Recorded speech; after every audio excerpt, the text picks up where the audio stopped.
mentioned it earlier in the week, I kind of wanted to do a top 10, but because some of the shows are so different, it's hard to kind of put them into one list, if that makes sense. So I thought I'd just kind of talk about some of my favourites and ramble about them.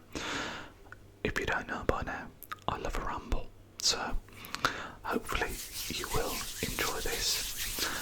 If you do, make sure to leave a thumbs up on the video to help it find others that might find it relaxing, and let me know your favourite TV shows down below, as well as any recommendations. I do have some box sets next to me for a couple of the shows that I'm going to talk about, but unfortunately I don't have the box sets for many. I try to avoid buying TV box sets for the most part. The reason being is that I hate having a box set and then they bring out a new season and then all of a sudden it's not, you know what I mean, it becomes outdated. So I have got one example of that, but the other couple that I've got are kind of complete. But the first one that I want to talk about is one that I do have here, and it's one that I know so many people also love, and that is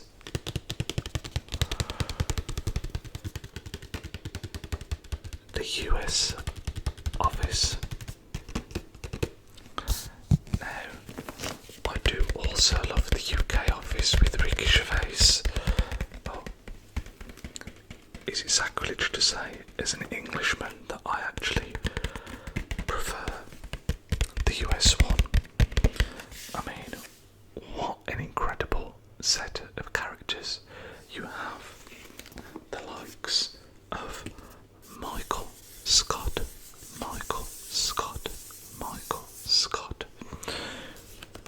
We have Dwight Schrute and Andy Bernard. We have Jim Halpert and Pam. I can't remember her surname actually, but yeah, I mean, this has been one of my comfort shows for a long time. I've actually not watched this for probably 3 or 4 years now, maybe 3 years, so I am due a rewatch. But oh, that was really loud, sorry. But it's just, the humour is so up my street. I think my views are very much like a lot of people, where, let me try and slide one of these out, because I think these will make nice tapping noises.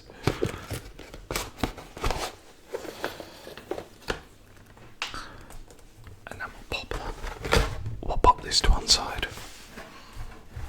I feel that was a bit chaotic, apologies. Yeah, I think my opinion is the same as most people's, where the show kind of tailed off when Michael Scott left, but there's still some great appearances. You know, Will Ferrell as D'Angelo Vickers is hilarious.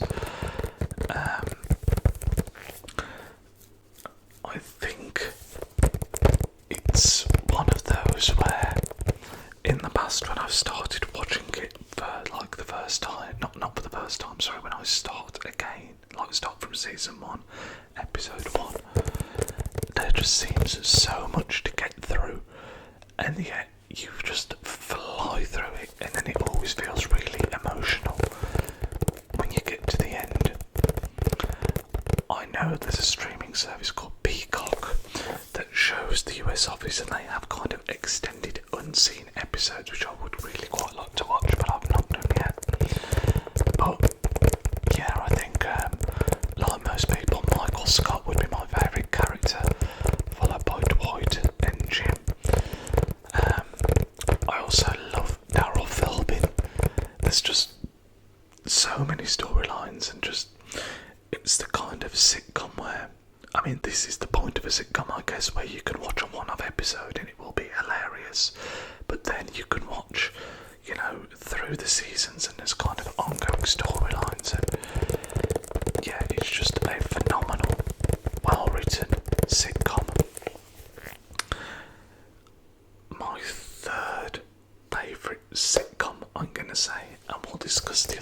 this video. I'm trying to think what my favourite episode would be. But that is so difficult.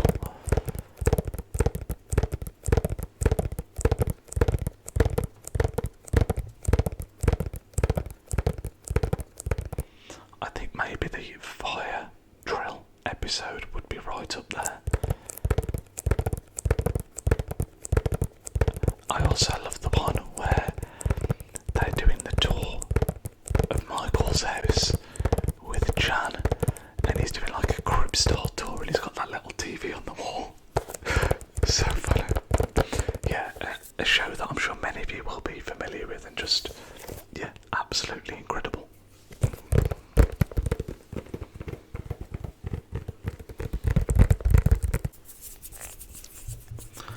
The next show that I want to talk about, I don't have a physical copy of, but I wish I did. I do keep an eye out for it, but I never seem to see it anywhere.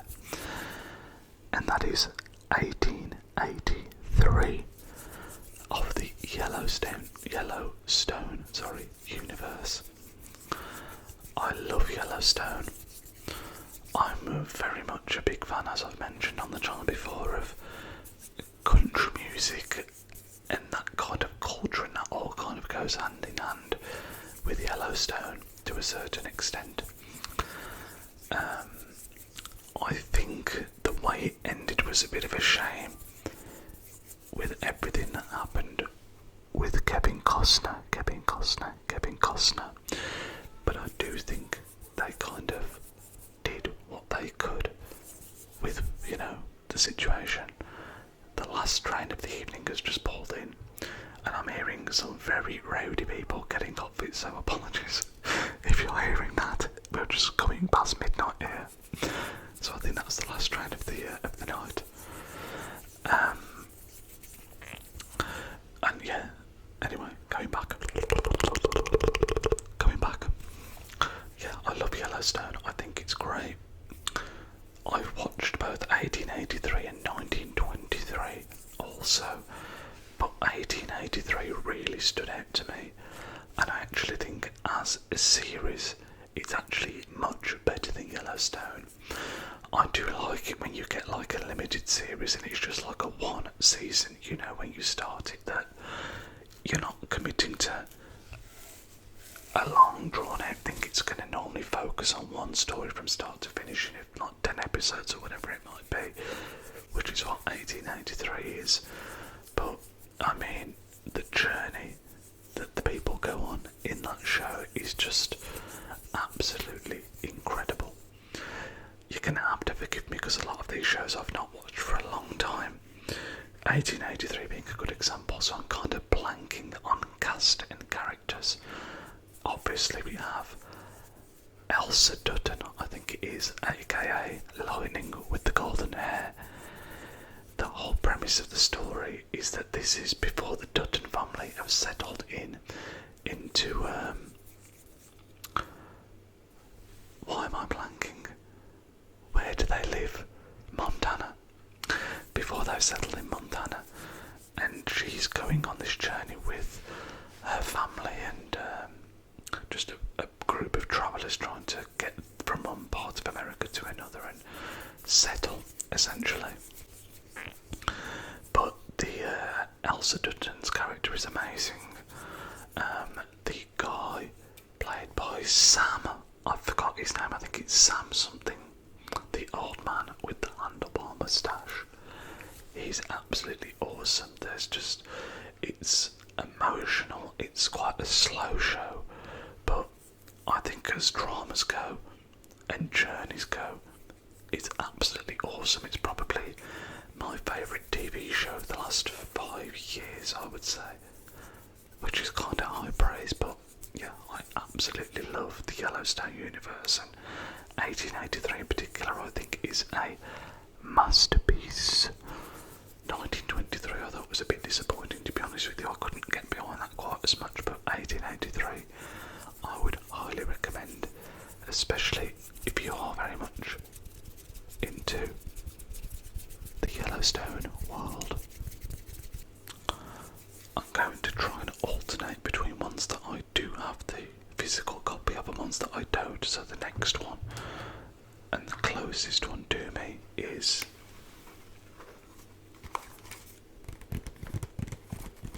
The Sopranos. This is one that I would say is old but gold, and it's actually very difficult to stream this anywhere, so I'm super happy to have this on Blu-ray. But yeah, just an incredible drama. It follows James Gandolfini, aka Tony Soprano. Blanking on his name, you can tell once again that I'm recording late at night. Tony Soprano and his family, mainly focusing on Tony and his journey as a mobster in America. And it's really interesting because you see him grow as an individual, and Tony Soprano specifically is a terrible man. He does terrible things, but yet you still can't help but root for him because he's got such likeable personality traits, and that, I think, is one of the first times in TV where the bad guy was so likeable, as I understand it. But it's not just about Tony. There is an amazing supporting cast, whether it's his family, his wife, his kids, all play massive roles. You have, again, you're going to have to bear with me while I try and remember some names. We have Meadow, his daughter, AJ, his son, and Calm, his wife, who is effectively like a bit of a wag, almost living the high life, but within the mob you also have some really great characters.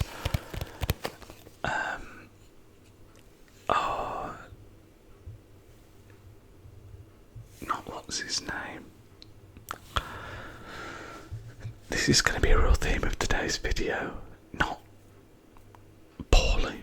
Paulie is a great character. Is it Paulie? I think it's Paulie. He's my favourite because you have Paulie and Pussy, if I'm not mistaken. I think that's right. If it's not, my apologies. One of my favourite episodes is where Paulie gets they get lost in the forest, and they're surviving, and he's kind of living on ketchup packets. So funny. And that's the thing with The Sopranos, you have some real dark storylines, but then there is such great comedy mixed in, and some of the conversations these guys have, hilarious. Yeah, I mean, if you've never watched this and you want a drama to get stuck into, I couldn't recommend it highly enough. The Sopranos. The next one I want to talk about is another sitcom, and I'm going to say that this is my second favourite sitcom of all time, and that is Seinfeld. Now, Seinfeld is amazing for several reasons, but the big one for me is the fact that that show is now, it's got to be nearly 50 years old. It's certainly 40 years old, I would guess, and yet it still holds up so well with the subject matter. The only thing you have to remember is that a lot of the Seinfeld episodes, the problems could be solved if somebody had a mobile phone, but obviously back then that wasn't a thing. But yeah, again, just an amazing sitcom. Jerry is incredible, Kramer is incredible, Costanza is incredible. I'm blanking on the name of Lorraine. Lorraine is incredible. Is it Lorraine? I think it's Lorraine. But yeah, I mean, it is particularly potentially the funny, even though it's my second favourite sitcom, it might be the funniest sitcom of all time. My favourite episode of that, I think, would be, there's one, I mean there's so many that come to mind, but the first one that I always think of with Seinfeld is the one where Kramer, I think, is seeing a dentist, and a tooth goes out the window. This is all going to sound so bizarre, but I think a tooth goes out the window. He runs down to try and get it and ends up driving a bus. And one line that I always quote with a friend, which had me absolutely in tears the first time I saw it, is where he's come back. He's telling Jerry the story, and then he's saying, I had to make the stops, Jerry. The people were ringing the bell. So funny. So funny. Jerry's like, you were making the stops. I had to make the stops, Jerry. The people were ringing the bell. It is hilarious. Again, I can't recommend Seinfeld highly enough. One thing that is criminal is the fact that I've never watched Curb Your Enthusiasm, which is obviously, Larry David, who also had a big part in Seinfeld, and yeah, I need to watch that at some point soon. But yes, Seinfeld, probably my second favourite sitcom of all time. We'll come on to my favourite in just a second, but first, another box set to show you, and this one, let me just grab it. This one is the one that isn't the complete set, it's seasons 1 to 7. And it's Game of Thrones. Now, there is obviously a lot of different opinions when it comes to Game of Thrones.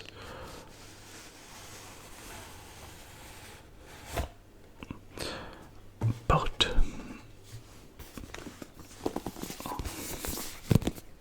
I am of the opinion that it is one of the greatest television shows ever to be produced. Yes, the ending could have been better. Unquestionably. But I think it's kind of ironic when people complain about the ending of Game of Thrones, because a big part of why people love Game of Thrones is that it doesn't give you what you want, and main characters die. So then when they don't give you what you want with the ending, I think it's a bit ironic to then be upset. My phone is telling me I have low storage, so I might have to make this a little bit shorter than normal. I do apologise, guys. But yeah, it doesn't give you what you want, but that's the love of it. No one is safe, even though in hindsight it feels like some characters like Jon Snow, for example, definitely had a lot of plot armour. But the journey, that a lot of these characters go on again is just absolutely outstanding. The battle scenes, I think the Battle of the Bastards is probably one of my favourite episodes, but there are so many iconic moments and scenes, and just, I think of the Battle of the Bastards, I think of when the Night Walkers are seeing Jon Snow off on the shore. I think of Arya at the end, obviously. Again, I'm trying not to ruin any of these shows, by the way, if that wasn't clear, but a lot of people will say the ending of this is weak, so maybe the fact that I have seasons 1 to 7 is actually a bonus somehow, I don't know, but yeah, to me, despite all of its flaws, it's still an amazing show. I think the thing that really annoyed me the most was Khaleesi's kind of turn, but again, it's Game of Thrones, you're not going to get what you want. The Red Wedding, again, I mean, chills down your spine the first time you watch it. It is, despite the fact that it now comes in for a lot of criticism, still an incredible Sorry about the cut there, guys, just deleting a couple of bits off the phone to make sure we don't run out of memory. We should be good now. But yeah, going back and touching back on Game of Thrones a little bit more, I think it's very, very rare that you see a TV show that has it's captured the imaginations of like everyone. I think of Lost, well back in the day. I think of Breaking Bad, which is another one of my all-time favourite TV shows. I think of Game of Thrones.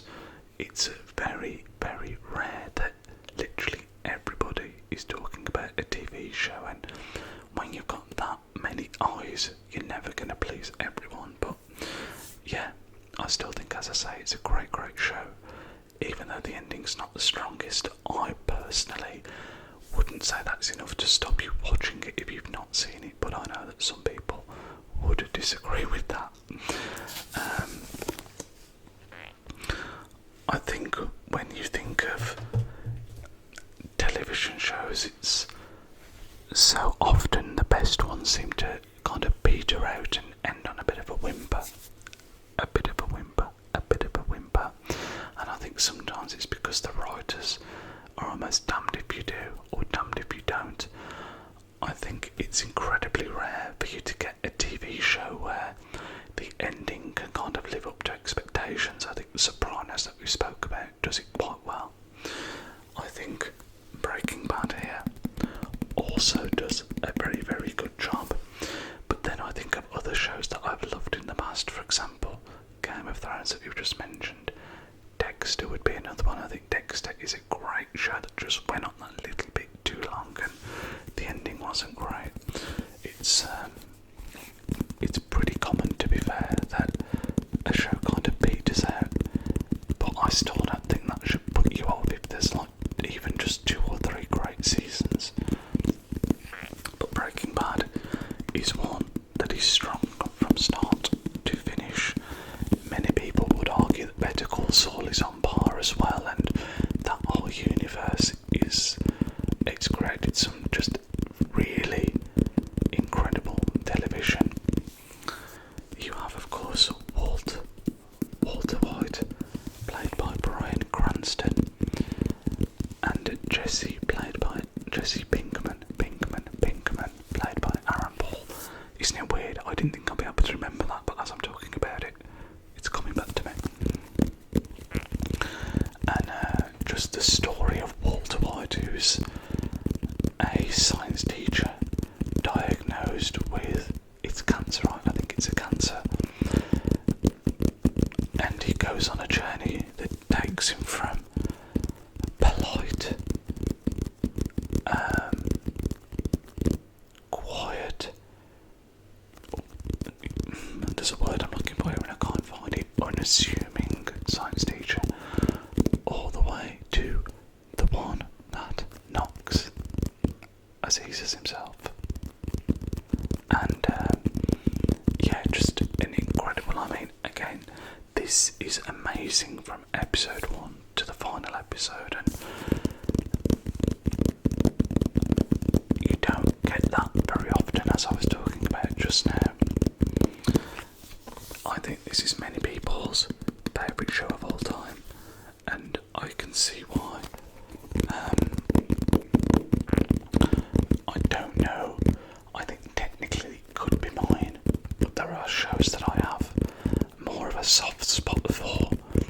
I think the likes of Boardwalk Empire would be right up there for me, even Game of Thrones.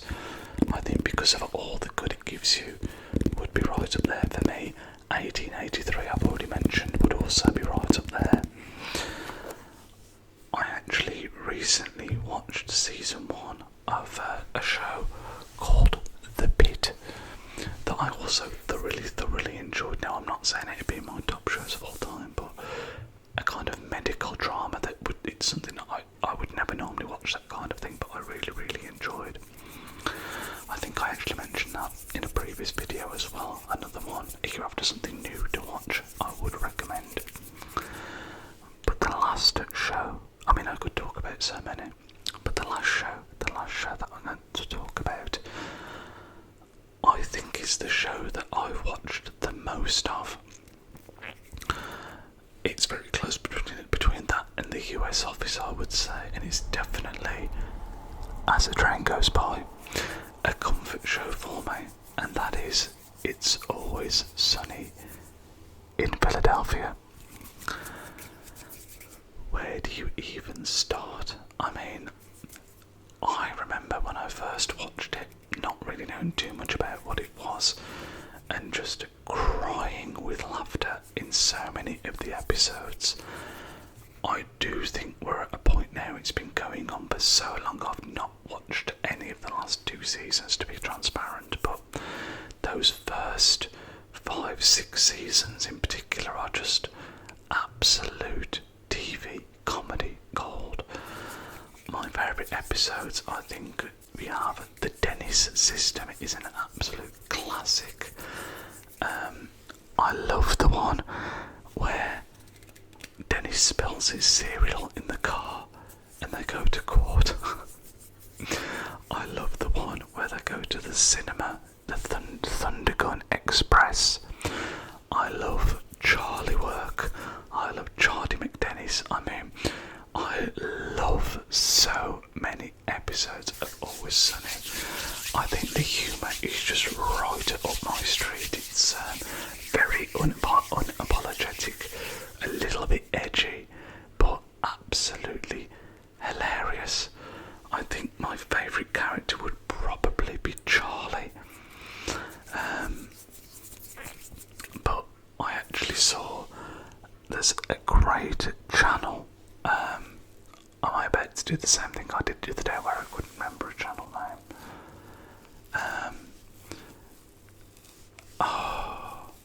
I had known myself, this is the downside of recording so late at night, I'm not fully functioning.